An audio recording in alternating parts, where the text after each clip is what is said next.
Hi guys, right back here, back after a very long hiatus. Been away for a while, been working on a few projects. I'm going to go through my first one today, which is a Tokyo Marui MWS that I've made into kind of a recce rifle, or a recce carbine. Start with the usual way. Externals, internals go tip to butt. Why I would use this, how I would use this, and why I went for a gas blowback M4 when there are so many other electric offerings out in the market.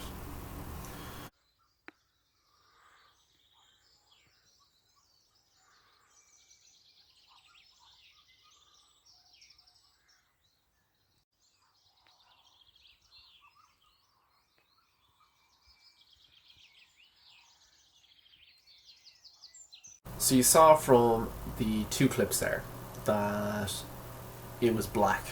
Here it is painted green. It is kind of a semi-CAD pad-ish looking pattern. I did that with vinyl stencils and Krylon paints. I can put the colours down in the description. Now, starting from the tip of the rifle, we have a D-Day 3-prong flash hider. Doesn't do anything for airsoft, just protects the threads. And also, the one advantage of this suppressor is it came with a QD suppressor. This is painted in Simunition blue, and did that for the lols. For the back, we have I believe it's D-Day replica M-Bus Pro, flip up one, there for the looks mostly.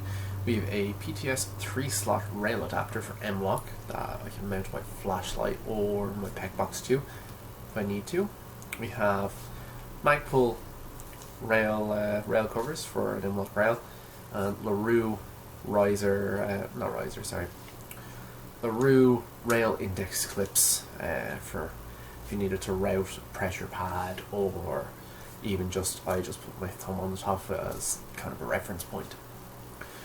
The rail is a PTS Griffin rail in 13.5 inches, so it comes very tidily just to the end of the barrel. Great rail. The only thing I will say about this is that it doesn't come with enough barrel shims, so you will, no matter what you do, you will get the rail turning. What I did was, it's not a permanent solution, but it is, I used 2 O-rings stacked on top of each other, the barrel shims, tightened that down as hard as I could, and then I put a Magpul rail sling adapter just here, bridging the gap, so there's no left to right wobble, as it was actually affecting the trajectory of my BBs. Great rail. I wish they'd include more, because you kind of need to you need enough to kind of just have it perfect, so that way when it's tightened down you can wrench it down and it won't move. You can put some blue Loctite on it as well to kind of make it semi-permanent, but you know, if you ever wanted to take this off for whatever reason, put it on a different gun, you're going to have fun trying to take that off. For the back, we have my Victor Optics short dot. It is a 1:4 optic.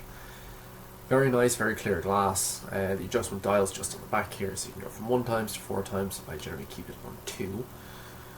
In the front, I actually have a honeycomb flash hider, which protects the lens and also gets rid of your scope glint for all you ghillie boys out there. Just have 2 standard 30mm scope rings. They're grand, they don't move, I haven't lost 0. Even using a gas rifle, they don't back out. Have a rear scope cap cover. That'll help stop getting dirt into the optic. Beside my short dot, I have a 45-degree offset RMR, mostly for looks.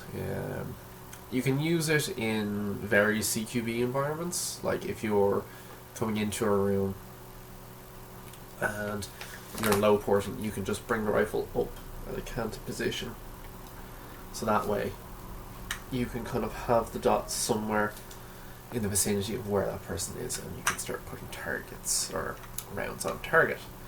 I put it there mostly for the looks. It is a flip up one as well, so it springs up and down.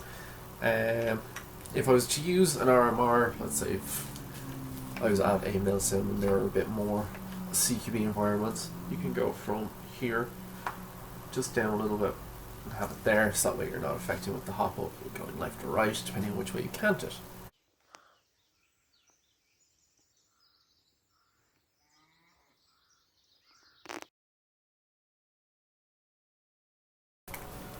So internally there is quite a bit to sing about, as there was on the outside. Not as much, but still a bit to go. So we'll start from the back to front. In the stock we have a GMP, I think it's 100% buffer spring, so it's the same power as the original stock one, but it gives a much less of a twang with the Angry Gun high speed buffer that I've put in it. I was getting a serious amount of twang from it firing, so I decided to try and replace the spring, and since I replaced it, I haven't had an issue since. I've put about 500 rounds through it so far and I haven't got an issue. In the bolt, so the bolt has a nozzle on the inside. I have a Angry Gun M-Pass nozzle. Why would I need to put an M-Pass nozzle in if this is a TM gun? Because I changed out the barrel and hopper rubber. And on the standard TM bolt, even on Duster Gas, which is 134A or 143A, either one, it was still firing 350. So I swapped out to the M-Pass nozzle. It has an upgraded sealing cup on the back. It's purple instead of the original black one as well. So it gives a better FPS, a smaller FPS margin when you're chronoing. The only downside of having an M-Pass nozzle is if you are a bit of a dirtbag, you could turn up the FPS after you've chronoed.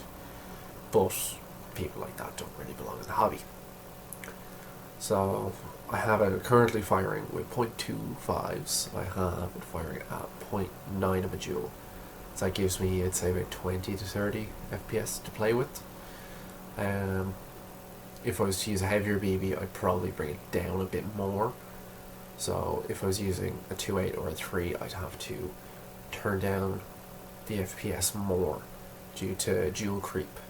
So to keep it legal, I'd have to bring it down to, the equivalent of 1 joule on 2.8 or 3, which doesn't really matter because this thing does, with the ceiling setup, it shoots laser beams. I have an upgraded hop-up adjuster, that's by Angry Gun as well. It's a grey one, it's CNC'd. It gives a much finer adjustment instead of the original TM one, and it gives a further adjustment. Paired with the Lilacs hop-up arm I have in it, it's a CNC'd, it's a one piece, goes further into the hop chamber, and those two paired very well gives you a very fine hop adjustment compared to the original one. There's nothing wrong with the original one, it was just I use heavier BBs. So this stock, with everything stock, firing 280-ish FPS on green gas, could not lift a 2.8 past 20 meters. It's just the way it's built, that's just the way it is. So I swapped out those parts, paired with a Promi purple booking and an Action Army 300mm 6.03 barrel. This thing will shoot out to, I'd say, about 45-50 meters. Flat, very consistent. I don't have to worry about it flying off or it nose diving or anything like that. It's a very nice setup. I have it set up so it can be a DMR, or if I really wanted to, for my next project that I'm going to be showing off, I can swap out the upper to my second upper. So it's a much more versatile setup than an AEG. It does have downsides. It doesn't really work in the cold or in the rain. You do have more room for error with a gas blowback than an AEG, which is essentially most starter AEGs now are plug and play. It's class. But I always wanted a gas blowback DMR M4, so I decided now is the perfect time to build one. It's a nice setup like the TM. I chose the TM over the likes of a VFC or WE just because of the way TM designed the gas system and the bolt lock system and everything. It has taken all of the bad parts out of the those sort of gas blowbacks and put in parts that kind of work like they do in pistols. It's a bit of an odd one. It doesn't have like a faux hammer like the real steel ones, or not the real steel ones, the WE or the VFC that protrudes into the bolt. It has a similar roller system like it would in a WE G17. I'm giving a very rudimentary way of explaining it, but that's kind of the best way of putting it. Most of the parts are on rollers, so the bolt has a roller, and so does the hammer. They both have rollers, so it reduces friction. It does have a very smooth bolt hole. The squeaking is from my riser, but it does. I'm actually very happy with this. I wouldn't change any parts on it now. I think it's going to stay like this for a while. I kind of paint all the rifles I want to keep. So that's the internals. How would I use this? I would just use this as any carbine, any DMR carbine I have. Kind of up front, but kind of a little bit further back so I can plink people, but because you only have 35 rounds, or in this case, this little 20 round mag, you know, I carry 4 of the 35 rounds and I've one 20 rounder. So with that, I'm carrying 150, 160 rounds. That is kind of more than enough if you're playing a semi-decently long game, if you pick your shots and you're not just randomly shooting. Little funny tidbit for you.